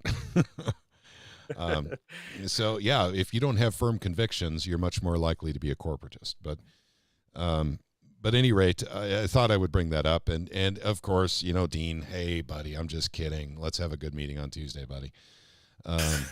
So let's see. Julie says Mike Sierpoy wasn't vetted, but won anyway. That is correct. Julie, that is the problem with the vetting process. No one is being vetted right now.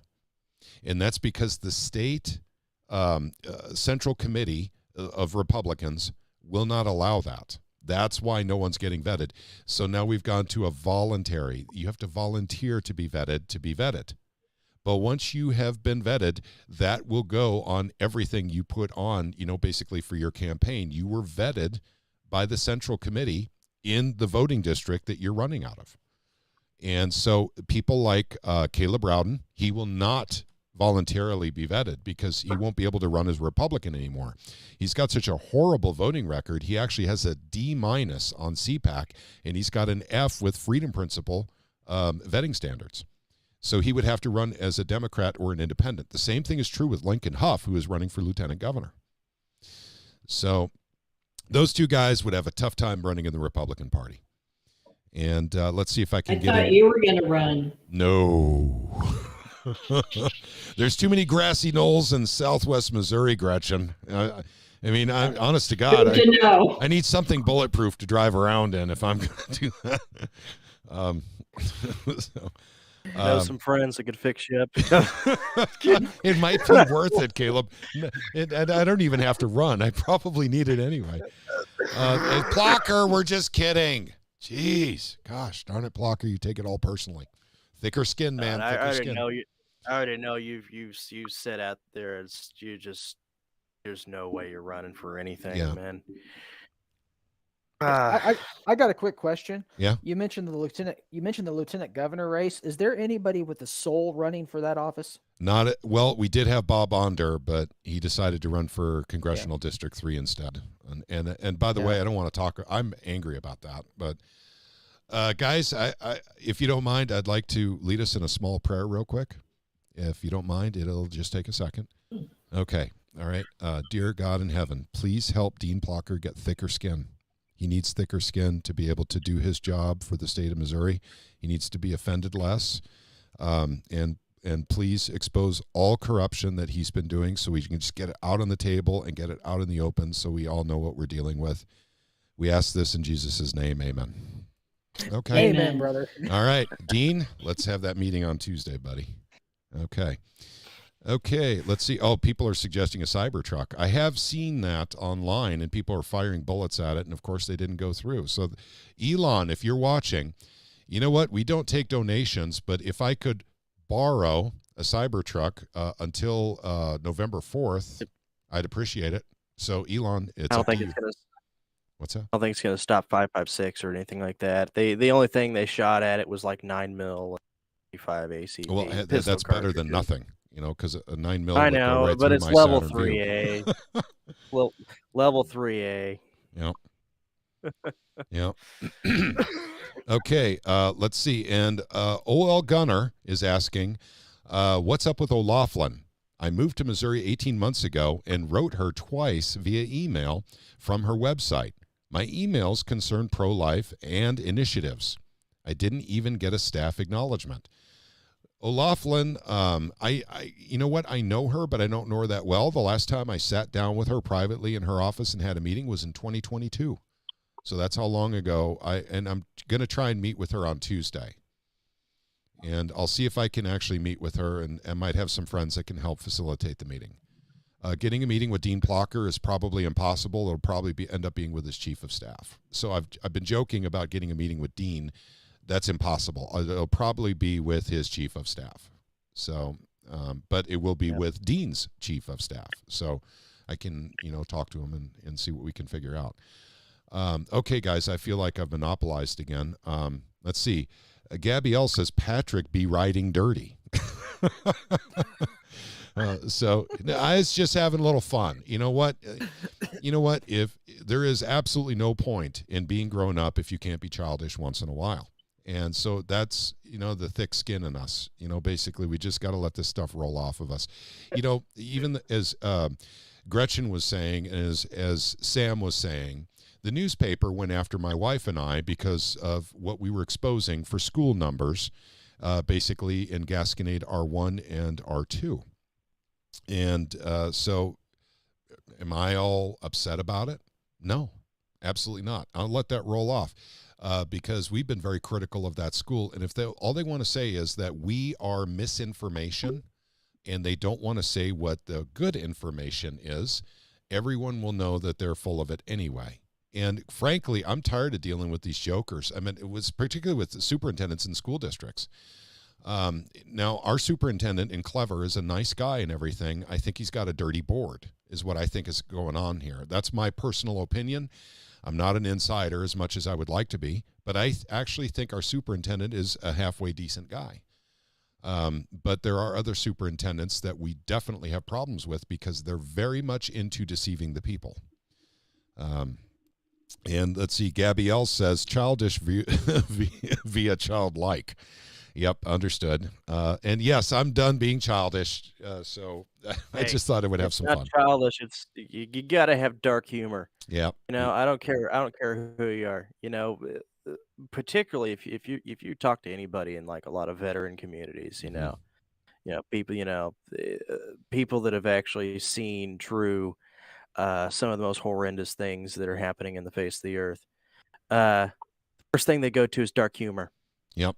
Because you know what? If you can't get those serotonin levels up, yep, you run into problems. I agree. Same can be said about politics. You gotta laugh at it. There's a reason why, like, what was it, the cashew chicken bill? Yes. Remember that? Yes, I do. There's a reason why they file those bills. It's because it breaks the monotony. If you can't laugh at things, if you can't stop and laugh at things, you're just gonna make yourself miserable. Just sit down and have a laugh every now and again. Yep, and let's talk about that for a quick second because Caleb's right. That was a joke bill, but I don't think the sponsor would mind if it actually became law. But you're right, it was a joke bill. Now, there was another politician in the Senate that filed something about having a draw if two senators have a disagreement on the floor at high noon. That was great. Yes. I wish they would actually pass that. Yep. I wish they would pass it. But, the liberals on Twitter went nuts over that. I know. Believing it. It was joke legislation. Every state does this once in a while. And it's usually just to break up the tension between the right and the left. That's literally what it is. But it was, gosh darn it, I can't remember who it was that filed that. But it was Nick Shore. Shore, that's I love right. that Thank guy. you. It was Shore. I absolutely love that guy. But I think it's relevant to just say that Caleb is right. It breaks up the monotony. It shows a sense of humor, and that basically we can joke around once in a while, just like I did with Dean Blocker. Amen. So we're professional, but we're human. Yep. And Voodoo wanted to say something. I'm sorry, Voodoo. Go ahead. I said, make it paintballs. It wouldn't take long. Nobody get hurt. Yep. I say rock salt. Rock salt. Bud Busters. Yep. No. Shotgun rock salt.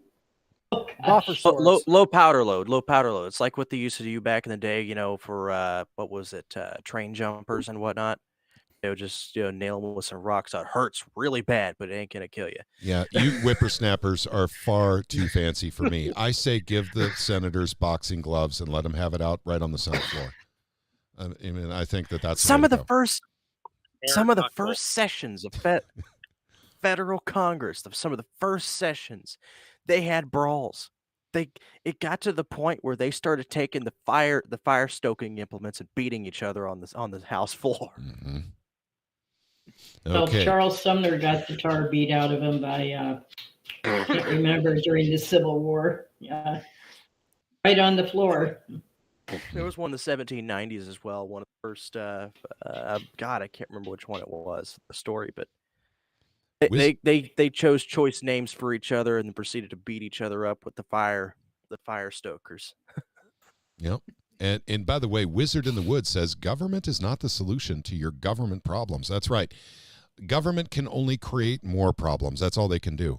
So that's why you try to craft legislation in your legislature that literally gets government out of the way of free markets. That is a very big thing the Missouri Freedom Initiative believes in, and it's the number one reason why we are partnered with the 10th Amendment Center. They're the same way. And I've given a shout out to the 10th Amendment Center. If you guys have never seen the 10th Amendment Center's work, they present their work for free on YouTube. The 10th Amendment Center is what it's called. It's run by Michael Bolden and Michael Mahari. And they're good friends of the Missouri Freedom Initiative. I suggest you guys look them up if you've not done so before. They put out 3 videos a week. And they do on their Friday video, which is the third video of the week, is Fast Friday. That one's a shorter video, usually 15 minutes or so. But please do check them out. But also, too, I'd like you to check out Gretchen Garrity's blog. So Gretchen, can you give us the website of your blog? Oh, your microphone's off, I think, Gretchen. Sorry about that. It's Okay. just righttoWinOzarks.com. Okay, gotcha. So right, RIGHT, 2 is in the number 2, win. No, Oh, it's T-O. T-O, win Ozarks. WinOzarks.com. There we go. RighttoWinOzarks.com. If you And go ahead. and follow the Twitter page too. Yeah, that they're on Twitter. Yep, that's right. In fact, we'll have a special partner page, hopefully set up in the website in the next month, basically for all of the grassroots in Missouri, and where you can find them on social, where you can find them on the web, and also possibly an email address to reach someone in that organization. Because one thing that I have noticed is that the grassroots are coalescing in the state of Missouri against the rhinos and the corporatists, the squishies. And I'm very proud of that. I'm proud to be a part of that, because this is part of the vetting process. This is how you and I vet, is we get active in our organizations and we call these people out, particularly when they're passing legislation like Isaac is teaching us about. You know, we can't let this stand, gang. This is our state. We don't sit back and say, oh, there's nothing you can do. It's the government. Oh, yes, you can. And the Missouri Freedom Initiative and many other organizations in the state of Missouri has proved that theory wrong multiple times, on multiple occasions. And sometimes all we get to do in a year is kill bad bills. But I'll tell you what, that's extremely important. If that's all we get done in a year, that is still a very, very important thing to do, gang, because we're talking about our freedoms here that they try to grab by nibbling around the edges of the liberty of the citizens of Missouri, the residents of Missouri. Okay, and before we go any further, for those of you who stuck with us this long, first of all, I want to say thank you very much. We won't be on a whole lot longer, but I thought I would go through the important dates coming up here real quick and before we end the program and all that fun stuff. So Sunday, tomorrow, the Prepared Homestead Monthly Meeting with Travis. That's from 2 to 4 p.m., and that is actually in Roby, Missouri. On Monday, which basically we're talking about the day after tomorrow, so that's the 26th of February, Jackson County Republican Central Committee meeting. I'm the keynote speaker at that meeting. We'll be talking about the Missouri Freedom Initiative and the Silver and Gold Bill, HB 1955. That's from 6 to 7 p.m. If you are in the Kansas City area, please feel free to join. Come along for the ride. It'll be fun. On Tuesday, the 27th of February, we have our committee meeting right at the Capitol for HB 1955, the Constitutional Money Act. That would be Bill Hardwick's Gold and Silver Bill. Please join us for that. This is a really important committee hearing. The reason being is because Plocker went ahead and put the Silver and Gold Bill in the most difficult committee to possibly get it out of. So basically, we need to be, sharp and come up with very, very good testimonies for that committee hearing. And the more, the merrier. You're all welcome. And I told you I was going to give you a little heads up here. Something surprising about that. I have an announcement to make. Florida just yesterday passed legal tender and got rid of sales tax on gold and silver. Now, of course, Florida. Gosh darn it. Why couldn't they wait for us to get done first? But the fact of the matter is, that was a pretty much single-handedly, not entirely, but for the most part, handled by a gentleman by the name of Daniel Diaz, Citizens for Sound Money. And Daniel is flying to come in and participate in our hearing, fresh off this massive success of getting legal tender status for gold and silver in Florida. So he will also be joining us for that. So for those of you who wanted to meet Daniel and see what it's like for him to get his, a bill across, of course, there were politicians involved and all that. Daniel is a lobbyist, but he did the right thing. He got gold and silver legal tender and got rid of sales tax. I can't be happier for Florida. He did a great job. Okay. So that's a quick question, Patrick. Yes, sir. Is there a link to submit a testimony for that yet? Not yet. That's a good question. Okay. In fact, I'll give you the answer to that in just a little bit here.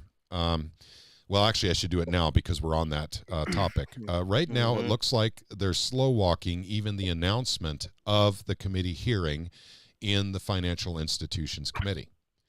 So in many cases, most of the time it's Thursday is when they notify of a hearing that is coming up the following Tuesday. Well, here we are on Saturday, and they haven't notified yet. Now, by law, they have to notify 24 hours in advance. So if we see this go up Monday at noon, we will know that they are following the letter of the law to give people the least amount of time possible to submit a witness form. That is correct. So I will not be heading up to Kansas City until probably about 1 o'clock in the afternoon on Monday to go speak up there. So if that comes out at noon, I'll shove out a quick email to give everyone the link so they can do a witness testimony. I'll do that for you guys. So that's what I believe it is. Everything's being slow walked. We know that Dean Plocker, killed the bill last year, and I think he's giving instructions to slow walk this bill this year. So, and once again, Dean, love you, man. Hope to meet with you on Tuesday. Shame on you, by the way, for hitting silver and gold again. Whew. You're making a lot of people mad. So I'm just saying, hey, Dean, I'm just saying you're making people mad here.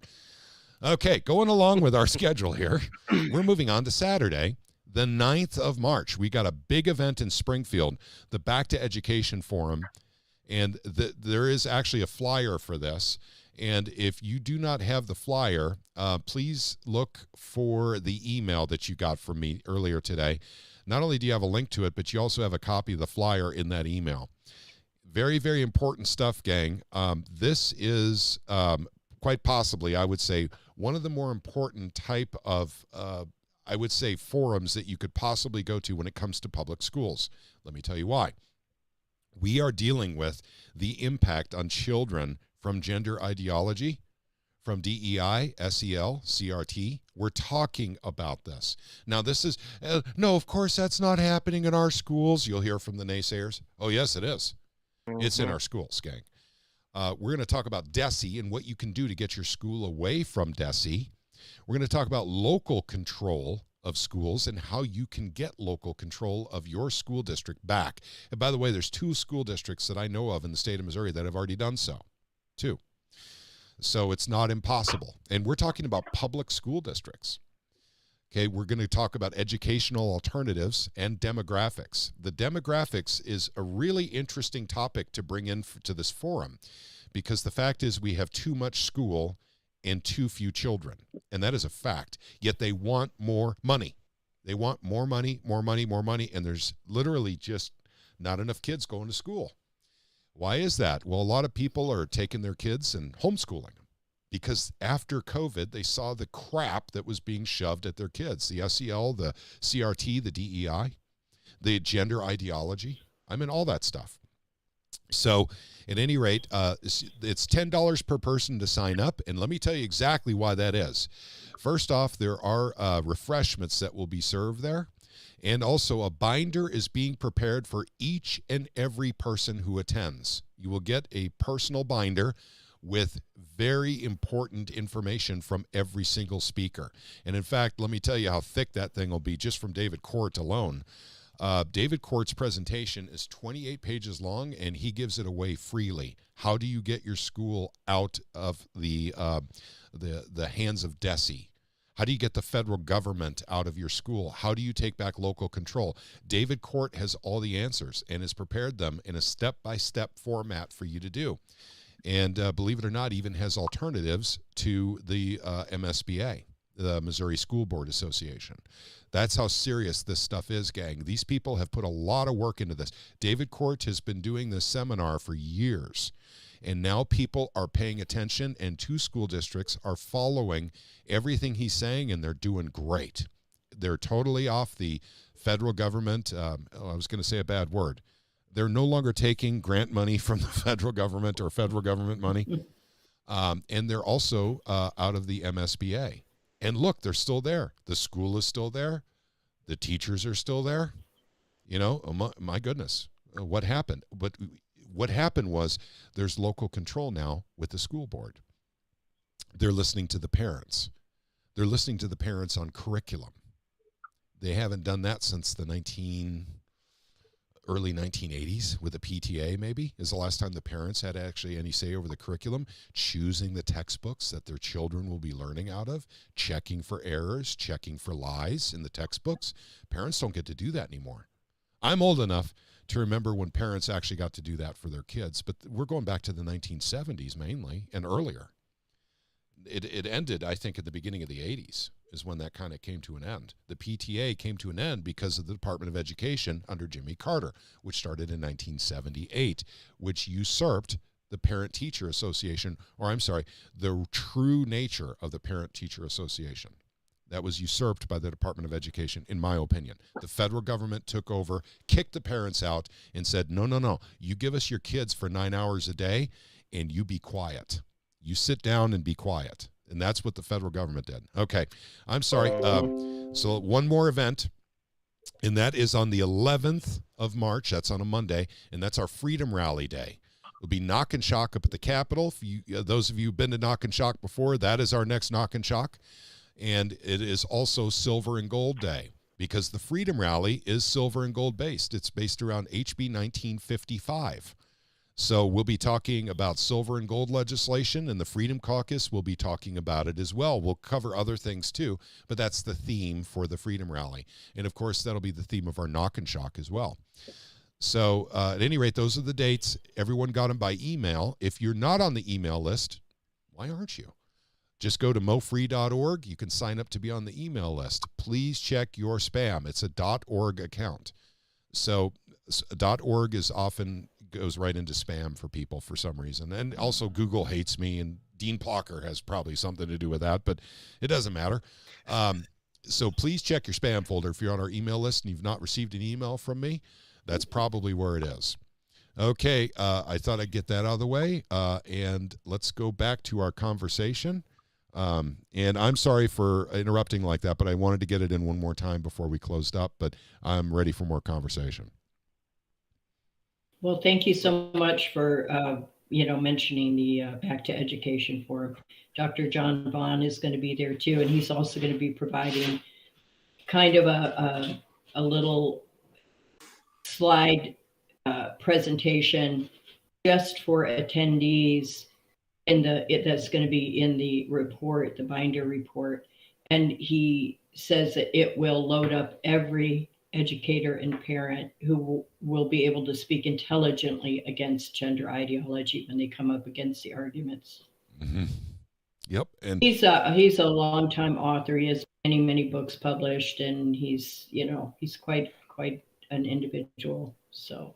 Yep. And also Dr. Mary Burns will be there as well. And she is world renowned. I meant for a basic, even though she lives here in Missouri, she is very well known all over the country.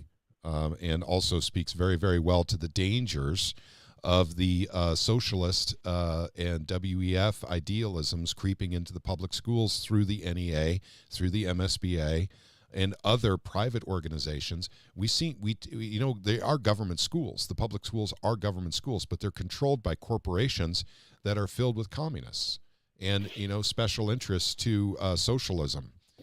Basically the Prussian school model, my friends, the Prussian school model is here in America.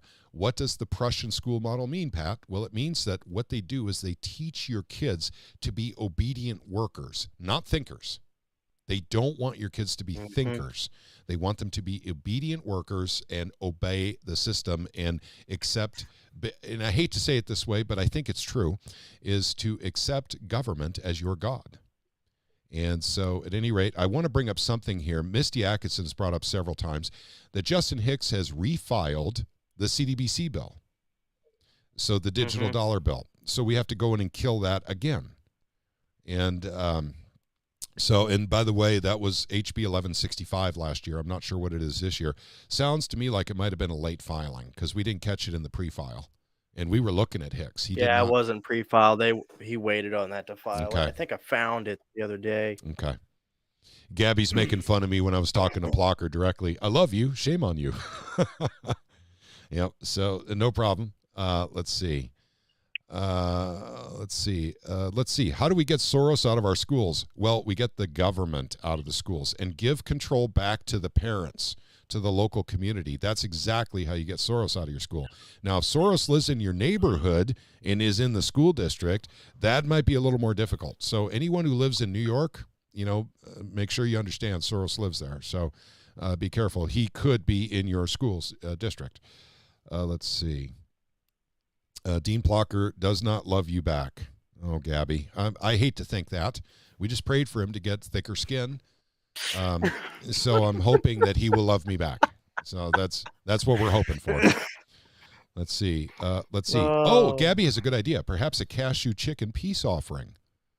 So yeah, if I bring him like a Chinese cashew chicken deluxe meal in styrofoam, nice and hot, that may go a long way. So it has to be Springfield cashew chicken. It's Springfield cashew chicken, and it's going to have to be a different kind of Springfield cashew chicken, one that is, instead of soaking in gravy, soaking in some kind of brandy, I think, because this is Dean Plocker we're talking about. So I'm not saying you're a lush Dean Plocker, but holy mackerel, man, that closet you built out of 40 grand, taxpayer money, you made a giant liquor cabinet right next to your office. 60 grand. $60,000. Wow. Love you, Dean. Hope to see you on Tuesday, buddy. Okay. All right. Let me check on Rumble. Let's see. Protein Dud. What is response for a senator whose pushback is, what if I am serving customers and they want to pay me in silver? As a businessman, I don't want to be paid in silver. Okay, this is really, really, really critical point, and thank you for bringing that up. No one is being forced to do anything with the silver and gold bill except the government.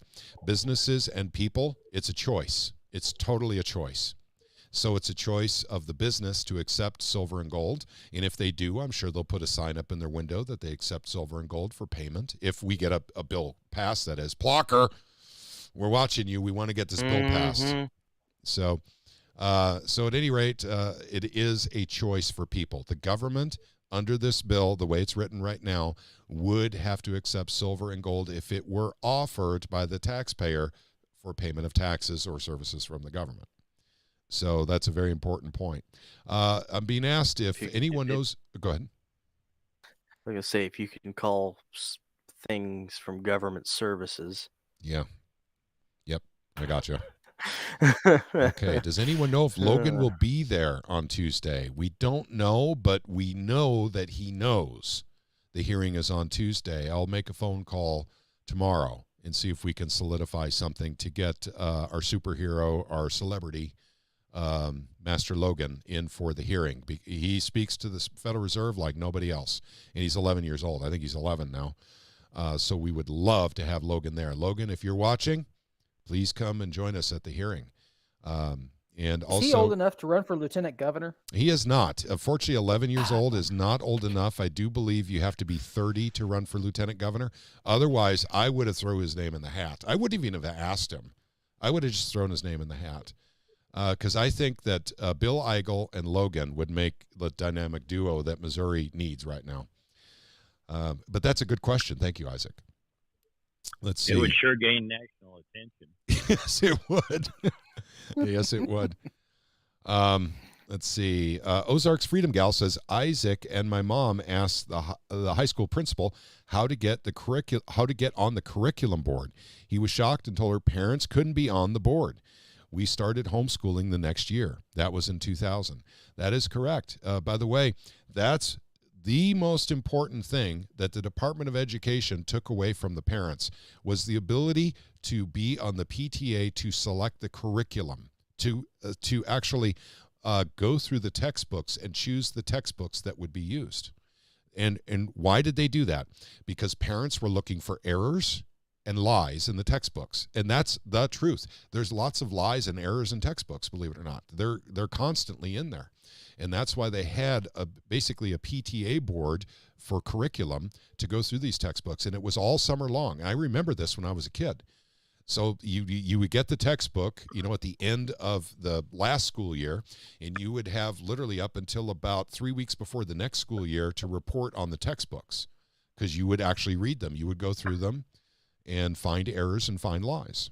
So, and the Department of Education is the one who said, don't worry about that. We got that for you, parents. We got that. We don't need your services no more. We just want your kids, for about 9 hours a day. We're going to shove a bunch of crap in their heads, but we certainly don't want truth. So we don't need you going through the textbooks. Why am I doing a Bill Clinton impersonation? Does anyone know? I don't know, but it was good. Yeah, It was pretty good.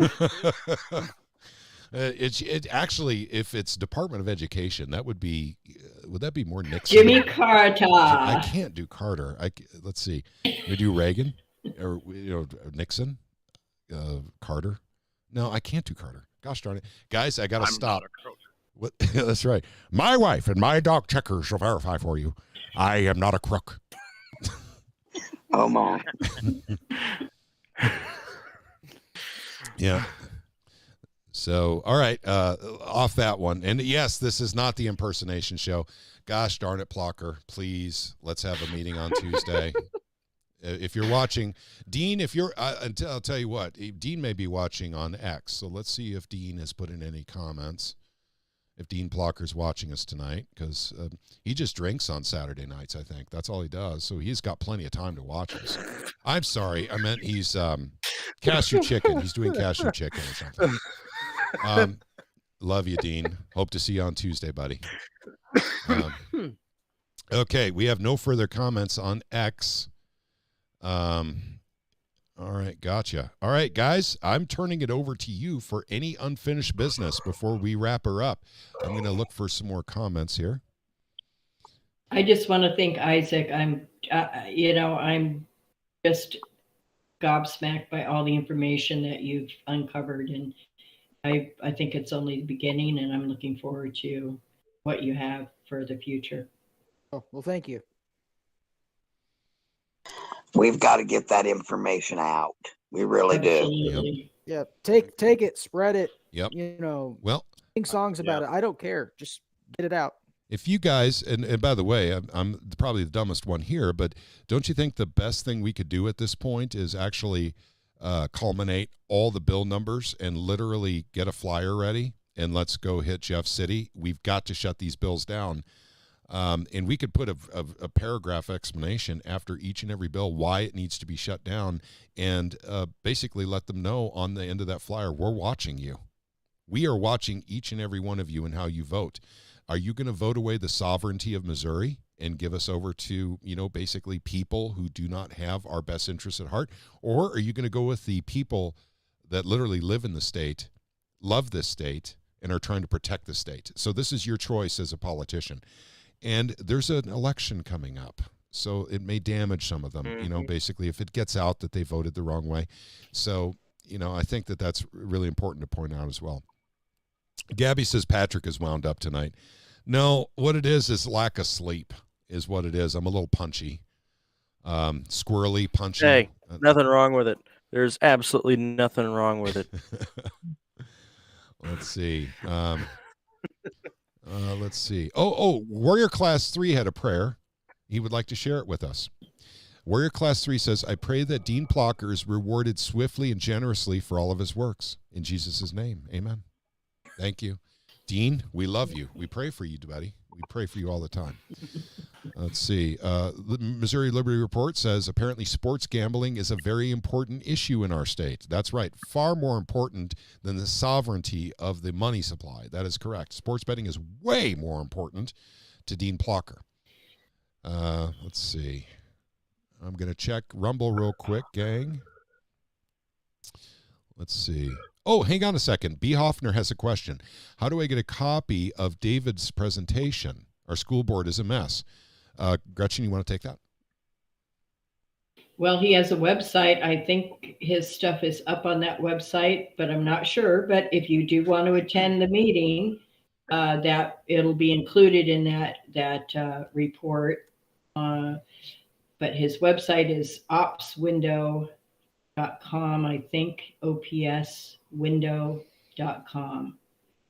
And he has lots of great articles up, and he may have that slide presentation, but if you email him, he'll give it to you. Yep. But he's great to hear him speak too, so I highly recommend. Yep. I think that's a good idea. Plus, that'll give you the opportunity to ask him questions face to face, and you won't get that opportunity by going to his website. By the way, gang, I'm not joking. That's a very, very important, crucial seminar, and please spread the word about this seminar. It's very, very, very important that we get school board members there, superintendents there, regular folks, parents, of course, that are in school districts across, Missouri. And apparently this room has a very large capacity, so we can take you. But the important thing is to educate everyone on basically why the school systems are the way they are and what we can do as citizens of Missouri to actually correct the problem. And so all the speakers have something extremely important to say. I can speak to Retha, my wife. I can speak to David Court. I cannot speak to the others. I've not seen them speak before. And incidentally, well, Christina Carpenter, who is, she's a professional speaker, and she has a wonderful website and does a home education conference every year, which happened just this past weekend. She's just very, very articulate speaker too. So they're all very great people. They all have different viewpoints, and you're going to come away with, your eyes opened and your mind in a whole different place about what can be done. Actually, Aretha just put up, OSST posted his presentation. You can find them on YouTube. Oh, okay, good. So basically, B. Hoffner, hopefully that helps. You can actually find that information on YouTube right now. And OSST stands for Ozark School Support Team. Yep. So, and guys, this is really critical work that a lot of people are working very hard to do, which is basically the glass ceiling of the school district is basically government control, right? We're breaking that. We're breaking that. We're breaking it hardcore. You don't have to have government control of your school. You don't have to. And it's not like it's the law that you have to have government control of your school. In fact, there's nothing in the law that says the government controls your school at all. The only thing the government promises in the Constitution of Missouri is that basically all the kids in Missouri up to a certain age have access to, and I hate to use the word free education. So that's all there is. But it doesn't say anything about who controls it. That should be you. If you live in a school district, you should have a say in what happens in that school district, not the state that has no interest in educating your kid, not the NEA, not the MSBA. They have no interest in educating your kid. None. That is, so you have to take personal responsibility for your kid's education. Okay, that's a mouthful. I think we have covered all the questions. I'm going to check Odysee. Nope, nothing more on Odysee. So, guys, I think we have pretty much covered it for the evening. We've got about 2 hours under our belt today. And I want to say again how much, and I like to look at the time because how much people sacrifice 2 hours of their Saturday night to listen to us talk about legislation in the state of Missouri and what you can do as a resident or a citizen of the state of Missouri to actually correct problems created by your government or get your freedoms back. Actually honors us. So thank you very much for watching us. Thank you for hanging out with us. Sorry about the squirrely behavior. Like I said, I normally get a nap in before we do the live stream, and I did not get one in, so I'm a little punchy. But I do appreciate each and every one of you. With us also was Doug and Maya, and we also had Sam Britton with us on the phone. You can't see their avatars because they're actually coming through the audio board on my cell phone. And I'm very appreciative of everyone joining us on the socials. Listen, if I had a message to give everyone who watches us, and it doesn't matter what state you're in, it's time to take responsibility for your freedom. It's time to take that. And part of that is actually watchdogging your state officials. And that includes their appointees. We talked about this tonight. Because they don't have your best interests at heart. You will have your best interests at heart. They do not. So you need to watchdog these folks. You have to, keep an eye on them constantly to make sure that they're doing the right thing and that they're looking out for your interests and what you need the state to actually do to protect your freedoms, your liberty. That would be my advice, my considered advice to everyone watching. But once again, thank you for sharing your Saturday evening with us. Like I said, it's an honor. May God bless each and every one of you and keep you extremely healthy, because we need the fighters. Gang, may God bless each and every one of you. Take care. And thank you for joining us on Gilded and then also all the other platforms.